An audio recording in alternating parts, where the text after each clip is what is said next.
Each year, Microsoft Research hosts hundreds of influential speakers from around the world, including leading scientists, renowned experts in technology, book authors, and leading academics, and makes videos of these lectures freely available.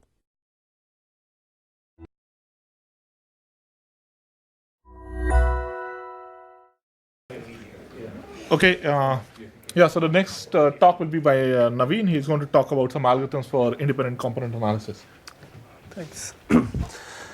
This joint work with Santosh Vempala and Ying Xiao from Georgia Tech. So I'll talk about independent component analysis, or ICA. It's a problem that was first formulated in signal processing and medical imaging community in the 1980s, and since then it has found connections in machine learning, statistics, and there's extensive literature on it. So before I describe the general ICA problem, I'll start with a toy problem, which gives the flavor of it. It's called the cocktail party problem. It's a standard way of introducing it, ICA. So suppose you have two people speaking simultaneously, and you have two microphones recording their voices. And so now you have these two recordings, and from these two recordings you would like to decouple what these people said. So you would like to extract the voices of each person. So to describe a mathematical model for this, this is a possible mathematical model. It's a bit idealized, but it will serve as a prototype for the ICA problem. So we model the voices of these two people by signals S1 of t and S2 of t, where S1 of t is a random variable which takes values at time step 1, 2, 3, and so on. It has a distribution associated with it. And at each time step, we independently sample from this distribution to get the value of S1 of t, and similarly for S2 of t. So these are the voices of the two people speaking, but we don't observe that. What we observe is a superposition, linear superpositions of these signals.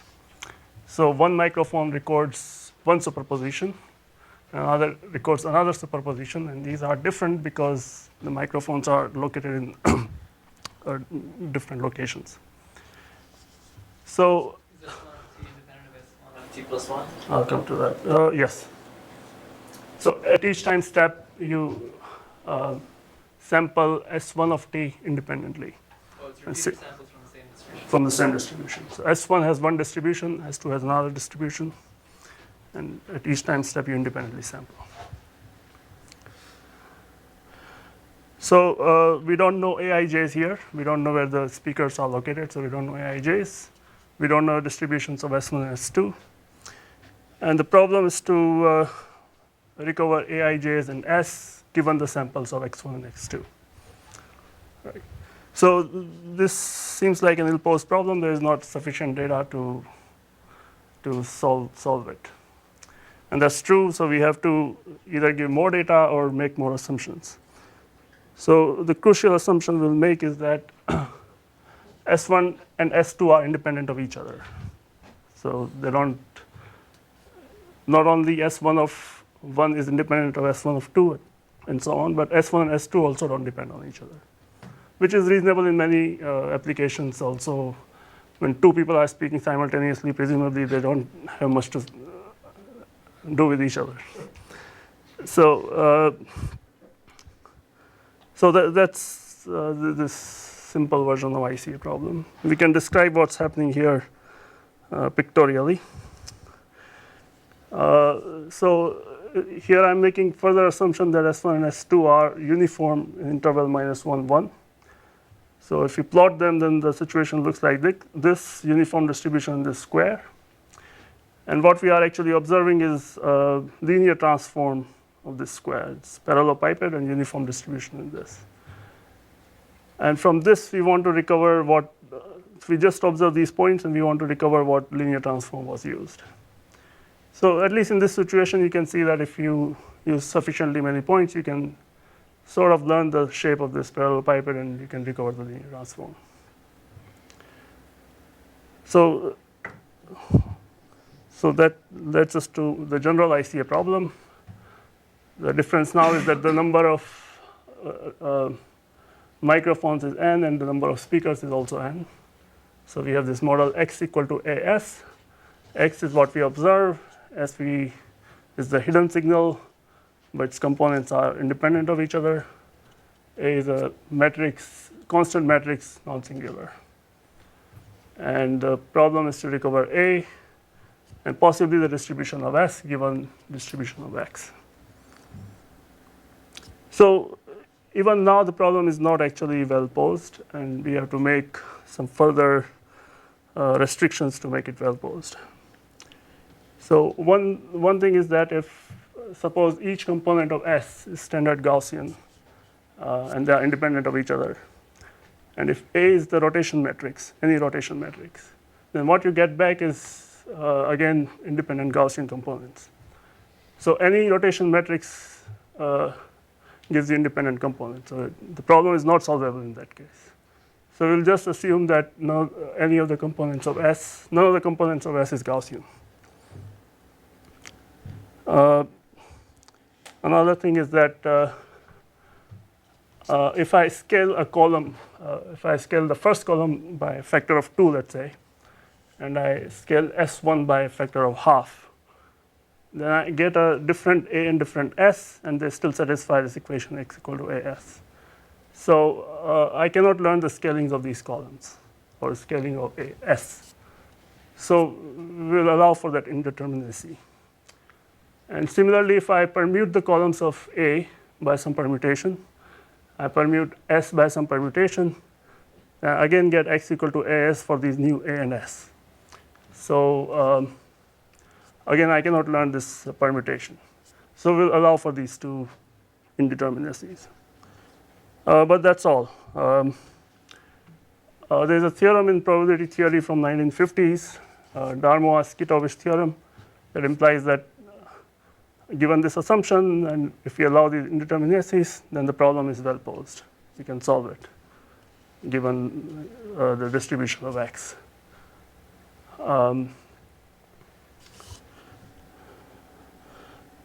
And let me just remark that the dictionary learning problem is very similar to this. It has similar model x equal to AS, but the modeling assumption there is that the components of S are not necessarily independent, but they are sparse. So it's useful for different set of applications. So I'm just restating the problem here. So instead of, we want to recover A and S given polynomial number of independent samples of X. We don't get the distribution of X. So that's the IC problem. So before I describe our contributions, I'll show you some algorithms that are known for this problem. So one can try to use PCA or principal component analysis for this, so in this special case, suppose your distribution is a given point in Rn, or in R2 in this case, and suppose they are uniform in this rectangle. Then you can try to use principal component analysis to find the direction of maximum variance or the second moment, and that gives you this direction. This is the direction of maximum variance, and that is also a direction of independent component. And similarly, you can find this other direction. So in this particular case, you can just use PCA to solve ICA problem. But it's not always useful. If your distribution was, if your rectangle was a square, then the second moment looks the same in all directions. So it doesn't give you any information about the independent components. The independent components are these two. But this does suggest trying higher moments, and interestingly, that works. So if we take the fourth moment in direction v is a unit vector, and the fourth moment is just the expectation of v dot x to the 4, then the local minima of f of, so in this picture, this is showing the fourth moment. In this direction, this is the fourth moment. So the local minima of f of v precisely correspond to the facets of this cube, and they can be efficiently found using a gradient descent type of algorithm. And we can estimate the fourth moment quite well using the empirical moment from the samples that we have. So in this case, the problem is reasonably well solved, although it doesn't handle all possible distributions for S, but it handles a large class of them. So what remains to be done? There is a more general version of ICA, which is called Underdetermined ICA. The difference here is that the dimension of X vector and S vector are not necessarily the same. So the dimension of X can be smaller than dimension of S, and otherwise it's the same thing. And now the problem is again to recover A. S we cannot recover now because there is not sufficient information. So we are given, in some sense, even less data compared to what we were given before, because X is smaller dimensional. So the algorithm that I just showed you doesn't seem to apply to this.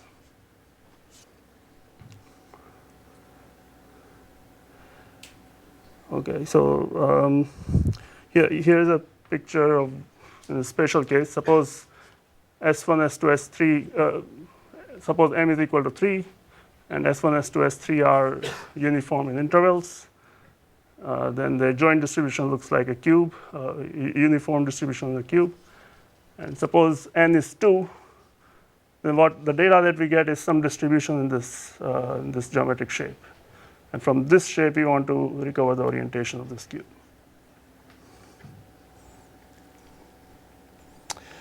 Okay, so here's the main result about underdetermined ICA. There was some previous work, but that applied only to some special cases. And our result is pretty general, but I've only stated for some special case just for simplicity. So n is the dimension of X, at least 2. M is the dimension of S, more than n, at most n squared over 10. And suppose these assumptions hold. Columns of A have unit norm, which is without loss of generality because we can't learn the scaling of columns. Any two columns of A are linearly independent, and SIs are far from being Gaussian. There is a way to quantify it, but I will not write it here. And the first 8 moments of each SI are bounded.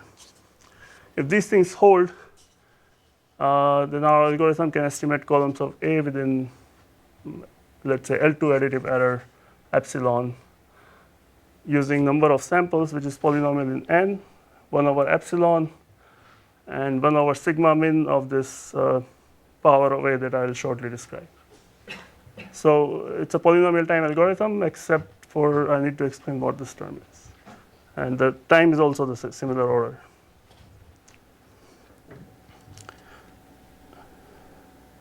So I'll describe what this power of A is. This is called a Khatri-Rao square of A. So if your matrix A looks like this, these are the columns, then Khatri-Rao square is obtained by taking Khatri-Rao square of each column individually, and that gives you the new matrix. And what is the Khatri-Rao square of individual column? It's basically just the tensor squared put into a vector. So it's an n square dimensional vector. And we are taking all possible pairs here. So A1 squared, A1, A2, and so on. So this is if this was an n by m matrix, this is n squared by m matrix.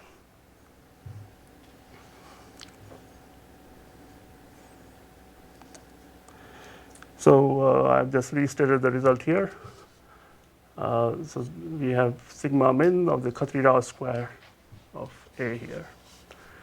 But it's still probably not clear what this means. This is hard to interpret quantity because it involves a funny operation on the columns of A. So we can we have one result which I think gives some meaning to this, to what this means. So you can think of the matrix A as being generated by smoothed analysis type of distribution. So suppose you start with any matrix A of these dimensions n by n squared over 10, and then you perturb it by adding independent Gaussian noise n0 sigma square to each entry independently. So, let's assume that this is actually the input to your algorithm. Then we can show that sigma min of the Khatri-Rao square of this perturbed matrix is small with small probability. So in general, with high probability, it's not too small.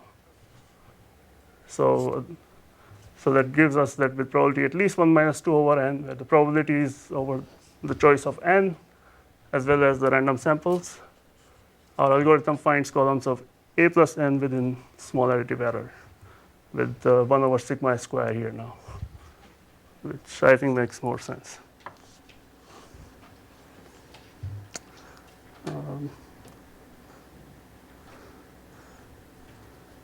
So in the remaining time, I'll talk about the algorithm for this, for underdetermined ICA. So as I said before, the local optimization method doesn't seem to generalize to an m greater than n case. So what we'll do is we'll build upon another method due to Yerodor, which was given for m equal to n, and we'll generalize it to m greater than n case. So I'll first describe the algorithm for Yerodor's algorithm for m equal to n, and then I'll describe the generalization. So these are standard notions in probability theory. So x and s and a are just as before. We can define for random variable x its moment generating function by expectation of x, expectation of e to the u transpose x. And if we take the logarithm of that, then that gives us what is called a CGF, cumulative generating function. And similarly, we can define these functions for s, random variable s. So it's the same definitions. Now, the crucial point here is that the moment generating function for s, because the components of s are independent, it factorizes into moment generating functions for individual components. And similarly, the CGF decomposes into a sum for individual components. So this fact will be crucial in what we do next. Okay.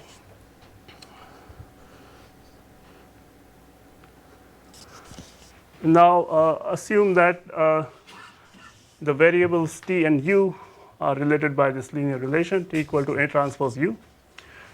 Then e to the u transpose x is equal to e to the u transpose as. This is just by our ICA model.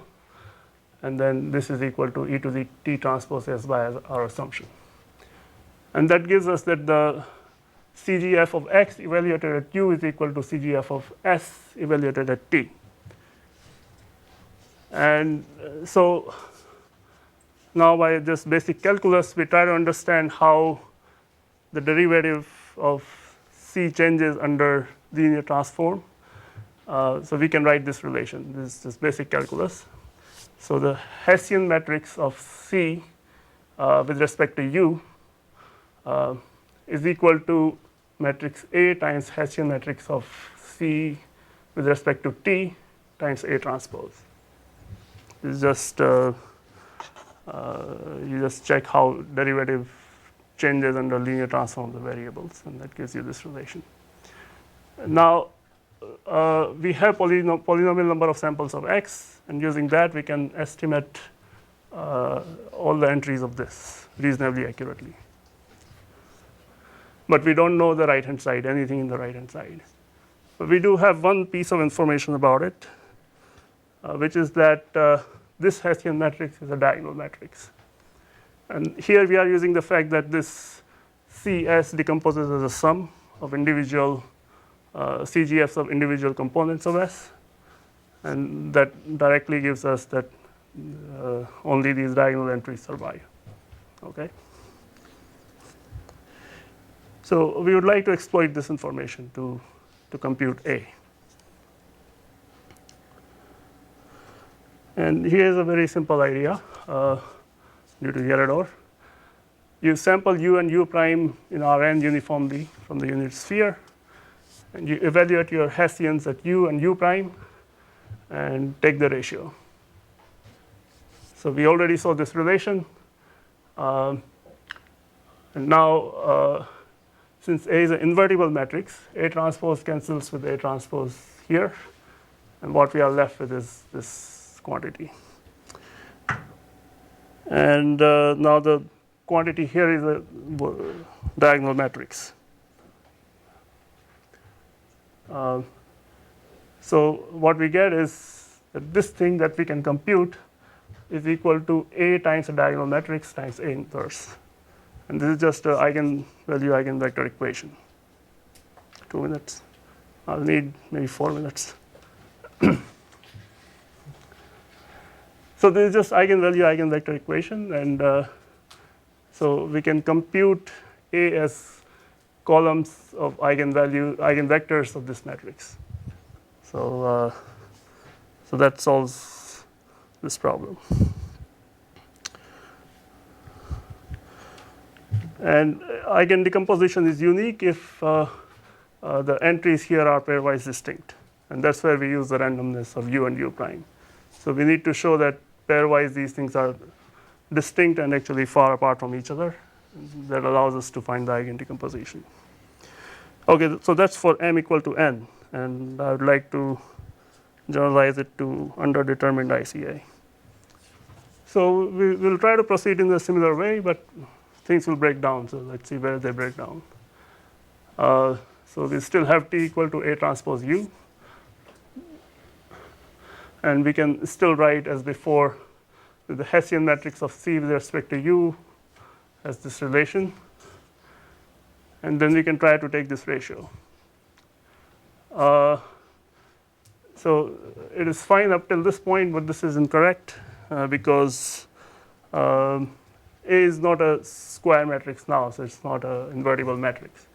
So A transpose and A transpose inverse does not cancel. So this doesn't work. We can try to take pseudo inverse here, but that also won't work. So here's the main new idea.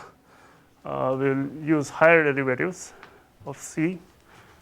So we can take the fourth derivative. So this is a tensor now. It's an n by order 4 tensor, but we are writing it as a matrix, n squared by n squared matrix. So we just flatten the tensor into a matrix, just like you can flatten a matrix, n by n matrix, into an n squared dimensional vector. This is Khatri-Rao square of A, and the diagonal matrix of the fourth derivatives, and then Khatri-Rao square of A transpose. So this is easy to obtain this relation. And now we'll again try to proceed in a similar way. So we can take the inverse, and similar to what we were doing before, but again we have this problem of this not being a square matrix. But this time, if we take the pseudo inverse for the second thing, then things go through. So then this is indeed an identity matrix if this is pseudo inverse, and so what we get is very similar to what we got before. And now we can obtain the columns of Khatri-Rao square of A as by eigenvector computation. And once we have the columns of this matrix, we can also get columns of A easily. So that's basically all the algorithm. There are several technical challenges in making this work, which is one of them is that we have to show that these things are far from each other in order for eigenvector computation to be effective. And all these diagonalization and all these things only happen in approximate setting. So you have to take care of all those errors. So that's it. Let me finish with an open problem. So our algorithm is polynomial time if, say, n is at most n squared or any poly n. But suppose n is very small, n is a constant, and n is a given number. Then our algorithm can be super constant, can take super constant time. We don't have a lower bound for proving that that's essential. So that's an open problem here. Thank you.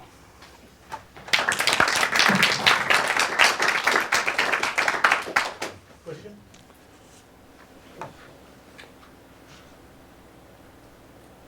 Okay, can I ask one?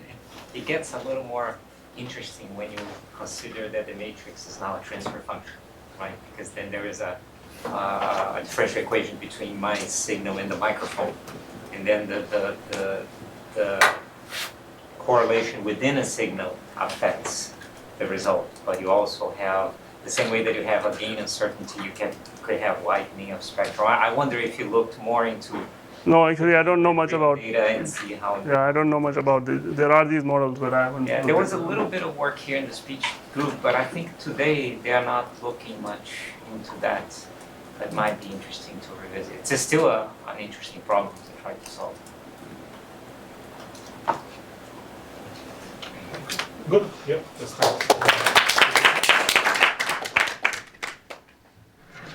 Okay, so the last talk will be by Anup, who's coming from across the lake, I guess, and he'll talk about low bounds for multi-party communication. Okay, thanks. I recognize that it's the last talk of the day, and you're tired, I'm tired.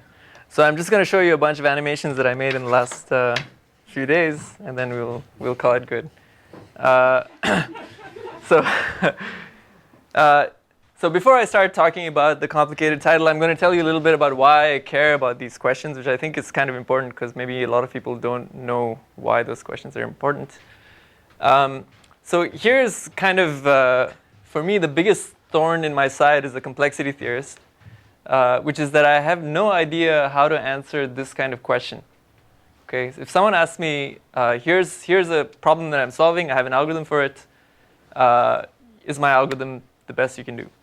Okay, I have no idea how to answer this question. You can make this concrete any way you want. Pick any non-trivial algorithm that you know about. You know, is the algorithm the best algorithm that we know for finding matchings in graphs? Is that optimal? We don't know. Is the best algorithm for matrix multiplication that we have optimal? We don't know.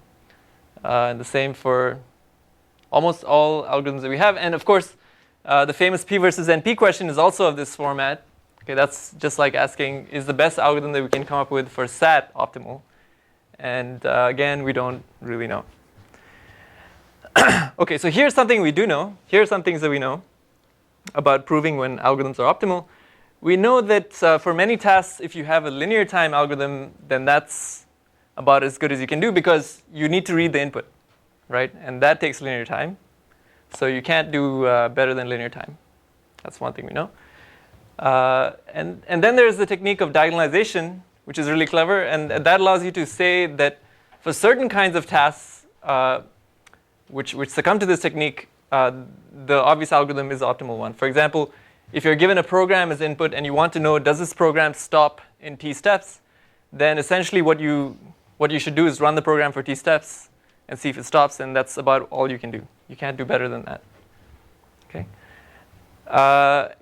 But that's about all the techniques that we actually have for proving lower bounds on the running time. So people have worked on this question, and the most of the work has gone into studying all kinds of restrictions of the concept of what an algorithm is. So you can restrict it like this, restrict it like that, and you get all kinds of different questions, and then you answer those questions, and there's a long list of such results. Okay. So first, I want to start by convincing you that actually this question about algorithms is essentially a question about communication. And that's because of the following picture, which took me a long time to make. You can see that the internet helped a lot. But I still had to do things. So what it says is that if you have an algorithm that computes some function f that maps n bits to 1 bit, then you actually obtain a communication protocol. Suppose the algorithm runs in time t and computes this function f. Then you can show that there's a protocol that has about t players that participate in the protocol. Each player knows one of the bits of the input. Okay, and each player during the protocol sends 1 bit to some set of players, and every player here receives at most 2 bits. Okay, so let me just show you an example. So this guy might send, based on his bit, might send something to these 2 people. This person might send something to these 2 people. Now these players know some information. They use it to compute some bit and send that to some other people. And in this way, in every step, somebody speaks and sends some bit to somebody. And eventually, after all the communication is done, someone in the protocol magically knows the value of the function that we're trying to compute. Okay? So that's something you can show. If there's an algorithm for f, then you have a protocol that looks like this. Question? It's a circuit. This is a circuit. This is basically a circuit. Yeah, so this is essentially equivalent to the concept of what an algorithm is. But it's really hard to prove lower bounds against this thing. And one of the reasons why it's really hard is involved here are private channels. Okay, somehow the reason that this protocol is weak is that some of the parties know some parts of information and other people know other things. And you need to exploit this fact that not everybody knows everything to prove that such a protocol can't work quickly. And that's something that we basically have no idea how to exploit. Okay, I don't know any way to prove how to exploit that weakness. Okay. On the other hand, if I allowed all the players to communicate by broadcast, to just shout out a bit that everybody can hear, then you can compute anything with n players, because each person just announces 1 bit, and then someone knows all the bits. We're done. Okay, so then it becomes a meaningless model. Okay, so I need to somehow understand what the weakness is in the private channels to prove lower bounds against this. Okay, but there are settings where communicating by broadcast can be something that's meaningful to exploit.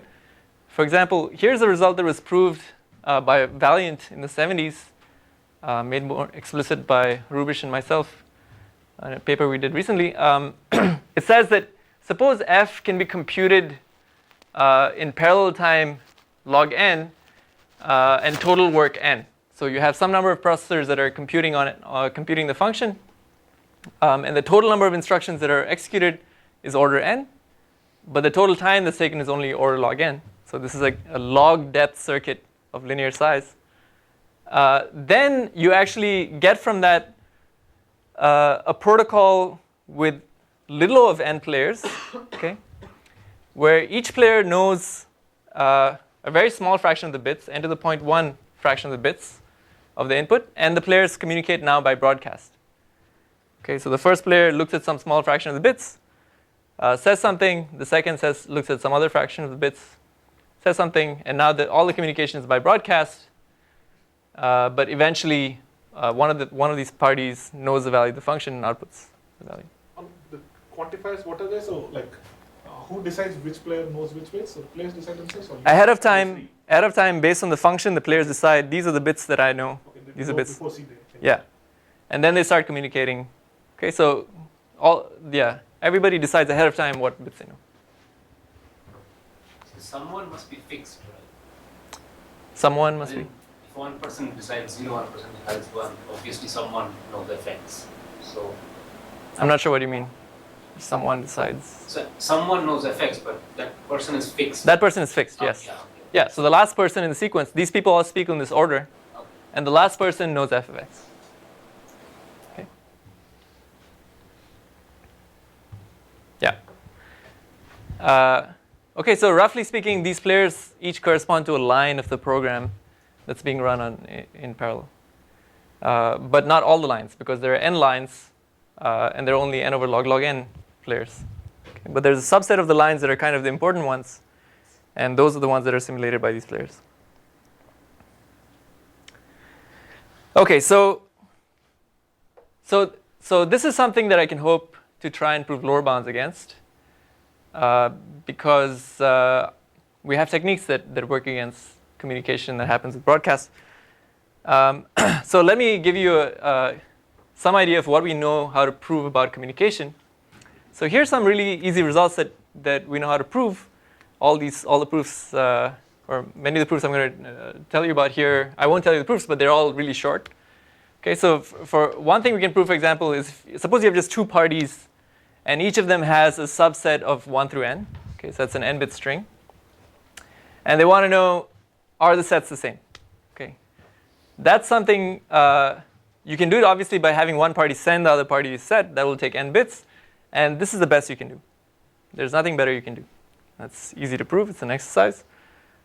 Another thing that you can show it requires n bits of communication is to compute the generalized inner product of these vectors, mod 2. Okay, so that's the same as counting, is the intersection size of x and y even? Okay, that also requires n bits of communication. It also requires n bits of communication to tell whether x and y are disjoint or not. Okay. All these things are easy to prove. But those kinds of results seem quite different from where we want to get to eventually, because we want to understand this situation. The problem is, in this situation, the players have a lot of overlap in the input. Right? They see a lot of bits that are the same, and that's quite different from the two-party situation where they have kind of independent inputs. Okay, and let me show you why that's different. So suppose we have now 3 parties, and each party has a set, and they want to tell if all the sets are equal. Then again, it's really easy to show that actually it requires n bits of communication, or n bits of communication to do this. Omega n bits of communication to do this. But what if each party knows 2 of the sets? How many bits of communication does it take to tell whether the sets are the same or not?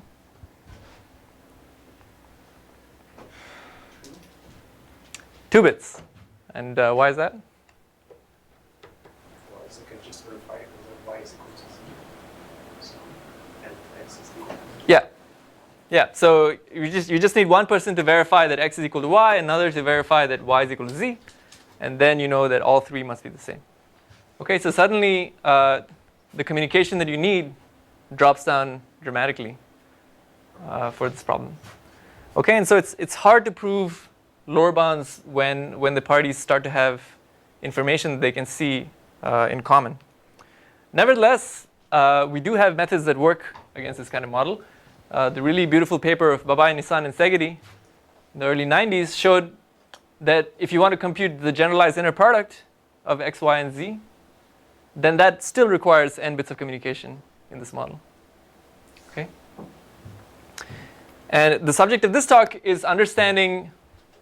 For a long time, it seemed like that technique did not work when you're trying to understand if the sets are disjoint or not. Okay, and that's exactly what we worked on. There are several reasons why this particular function is interesting in theory. Understanding it has applications to proof complexity and basically other applications in complexity theory that I won't get into. Okay, but for me, the main motivation was, I want to find a technique that works eventually for the model that's related to algorithms. And this seemed like something that we have to understand first. Okay, this seems like an easier problem. So here's kind of what the story is for this problem. And our result is at the bottom here. But basically, there's been a long line of work that used sort of increasingly complicated techniques until our work, which uses basically the same ideas as BNS, as Babai, Nissan, and Segedi. Yeah, so eventually what we managed to show is that if you have k parties that have k sets, and each party knows k minus 1 of the sets, then and they want to know whether the sets are disjoint or not, then they need to communicate at least n over 4 to the k bits. Okay, the universe is of size n. And that has more or less the right dependence on n and k because there's an upper bound, there's a really clever upper bound of Gromulch who showed that you can compute this in k squared n over 2 to the k bits of communication. Yeah? Are those other upper bound, lower bounds applicable to randomized? Yes, yes. So all of these lower bounds also apply to randomized communication. And we also reprove. So our proof for the deterministic lower bound is really simple. The proof for the randomized lower bound is not so simple, but we simplify the best proof before, which was this work of Scherstoff that gave a lower bound of roughly square root n. Okay? So we also reduce the complexity of that proof, but we don't improve the bound. We get exactly the same bound. Okay. But this is deterministic, the upper bound? The upper bound is deterministic, yeah. Yeah. The lower bound is really interesting because there's a quantum upper bound that matches this lower bound. Okay? And the proof works also for quantum. The lower bound proofs also work for quantum. So for quantum, the lower bound in this lower bound is tight. Okay, so somehow if you're going to get a better lower bound, you need to distinguish quantum communication from randomized communication. When did I start? I forget. Yeah, you can go 5 minutes, 6 Okay. minutes. So now I'll quickly sort of outline how the proof goes. I won't really show you many details. I'll just give you some starting points. So we're in the setting where we have k parties. There are k sets. Each party knows k minus 1 of the sets, and they want to know if the sets are disjoint or not. Roughly, the idea is usually the way this kind of proof works is you find some hard distribution. Okay, find a hard distribution on the sets, and argue somehow that on this distribution the players cannot succeed with the high probability. So I'll now define a distribution on these sets. To do that, let's partition the universe into m parts. Okay, and each part is going to be of size roughly 4 to the k. And then within each part, I'll tell you how to sample all the k sets.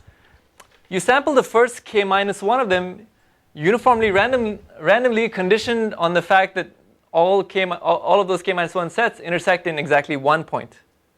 Okay? So the first k minus 1 sets intersect in exactly 1 point.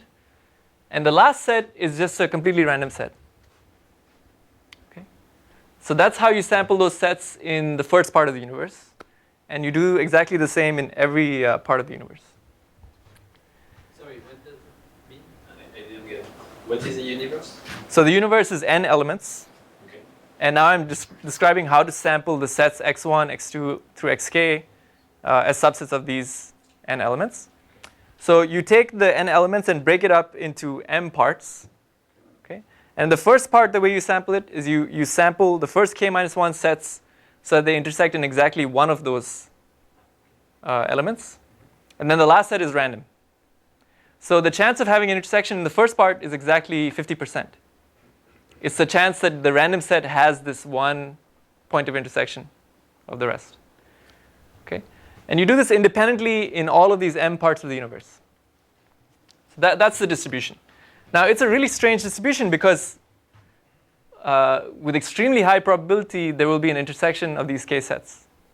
Right? The chance of an intersection in the first part is half. So with good probability, there's going to be an intersection somewhere. Nevertheless, it's useful for the analysis, which is, I think, what makes the whole proof really counterintuitive, and maybe it's why people missed this proof before. So the issue is you're not allowing any probability of error. Yes, yes. Although later we'll also use the same kind of distribution for the randomized lower bound, and there we will allow error. Okay, but then we'll have to do something more complicated. Okay, so now we're not allowing error. So let's allow di to be the random variable that indicates whether or not there's an intersection in the ith part of the universe. Okay, so that's a random bit. then here's a theorem that occurs somewhere in one of the older proofs. It's due to Chertsov. He showed that if pi is a protocol that's computed using communication C, if pi is a function that's computed by a protocol in communication C, then this expression holds. Okay, the expected value of pi on these sets times basically the parity of these di's. The absolute value of that expectation is small. It's bounded by 2 to the c minus 2m. Okay, so in some sense, pi, this kind of says the protocol pi is bad at computing the parity of the di's. But if you're trying to prove a lower bound, that's not exactly what pi is trying to compute anyway. It's trying to compute the disjointness, which is just like computing whether all the d's are set to 1. So, but what we can prove is that it's bad at computing the parity of the di's. But in the deterministic case, basically what we observed is that's enough, right? So if pi is a deterministic protocol and makes no errors, then when the sets are disjoint, then pi is equal to 1, but then all the d's are equal to 1. So whenever pi is equal to 1, this sum here is exactly equal to m. And when pi is equal to 0, everything is 0 in this product. Okay, so that means that this left-hand side, if pi computes disjointness, is exactly equal to 2 to the minus m. It's just the probability that the sets are all disjoint. Okay, so the left-hand side is 2 to the minus m. The right-hand side is this. You rearrange and you get that the communication must be at least m. Okay, so it's kind of confusing that something like this can happen, but it's actually really simple. This is pretty much all there is. How do you prove the middle? This thing, it's basically the same idea as Babai, Nissan, and Szegedi, which I guess I don't have time to get into, but you can. It's a 2-page proof, and it just you repeatedly apply Cauchy-Schwarz to this expression until things become nice. That's all I can say. But I don't have time to explain it. But it's just Cauchy-Schwarz. Let me give you an outline of how the randomized lower bound goes. So this, we can't use this kind of thing now anymore. Whoa, what happened? Because here I really use the fact that pi does not make any errors. Okay, because if pi makes an error, then it's no longer there could be places where pi is equal to 1 and this thing is not fixed. Okay, but nevertheless, here's how the proof goes. You define this function f, j, which takes an input j, and it's simply the probability that the protocol outputs 1 when the number of places where the blocks are disjoint is j. Okay, that's the function fj. And then you can use the kind of bound that we saw on the last slide to get this kind of algebraic expression for f. Okay. It's not too hard to get here, but it says that if fj is defined as above, then it must be the case for every r that's bigger than c, this expression f of the sum of these d1 through dr times m over r times this parity is small in expectation. Okay, this is kind of very analogous to what I was seeing what we were seeing in the previous slide. This is the expression that corresponds to pi. Okay, but I'm not going to tell you how we got there. Okay, and at this point, we forget the fact that we're working with protocols. It turns out that you can use this fact to show that f can be approximated by a degree c polynomial. Okay, once you have this thing. And that's something that takes a couple of pages to prove, but it's, again, a little bit tricky. It's not that straightforward. And once you know that fact, if f computes disjointness, then f if F came from a protocol that computes disjointness, then F is supposed to look something like this, right? The probability that the protocol outputs 1 is supposed to be 0 when the sum of the DIs is less than m, and only when all the blocks are disjoint is it supposed to accept. So kind of F should look something like this. It should be close to 0 at all these points and then suddenly spike up to something close to 1. But we know, it was proved by Nissan and Segedi, that any such polynomial must have degree square root m. Okay. So we know that F can be approximated by degree C polynomial, and any such polynomial must have degree squared m. And that kind of shows that C has degree roughly squared m. Okay, I guess I dropped the k terms in this calculation. So that's roughly what happens in the proof. Okay, so I'll stop there. I'll just spend a couple of minutes telling you what I think we should do next. I think the big open problem here is to prove all the lower bounds we know how to prove for k parties in the setup are of the type n over 2 to the k. And the big open problem is to prove a lower bound that's really like n, or n over k, n over a polynomial in k. And here's the candidate problem that I think should be hard for this model. So imagine that you have, the input is k matchings. Okay, so there's one matching between these two sets of vertices, and another matching between these two, another matching between these two, and so on. And what we want to know is if you start at this designated vertex and keep walking clockwise for n over 100 steps, n is the number of vertices in each graph, in each part here, then do we end up at an odd vertex or an even vertex? Okay. So the trivial way to do it is, figure out where this edge is going, then figure out where the next edge is going, and so on. And there should be essentially no better way to do it than that with communication. Okay, that's a candidate. But I will warn you that there's a really clever protocol that can do something really clever. You can try and figure it out for yourself, but actually it's pretty hard. So it turns out that if you want to just do one round on if you want to just do 3 steps and there are 3 players, there's a protocol that can figure out where the third step goes in little o of n communication. Okay, so it is something, there is something non-trivial that you can do there. But then I don't believe that you can, that protocol can be extended to get something that figures out how a really long path goes.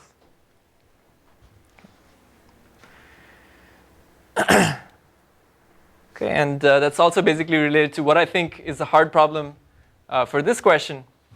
For parallel algorithms, it should be hard to tell when you're given a directed graph where every vertex has out degree 1, it should be hard to tell if the vertex 1 is connected to vertex 2 simultaneously in log depth and in log time and work. Okay, I'll stop there.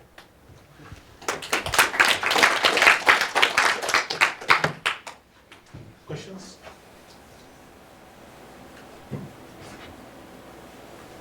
Actually, I want to ask a question. Can you go back to the second, not the previous one? So exactly. So everybody has what? Everybody has everything except the players have I player has everything except xi. Yeah, sure. So every player sees basically a matching from this. The first player sees a matching from this to this, and he just doesn't know what the matching is between these 2 layers.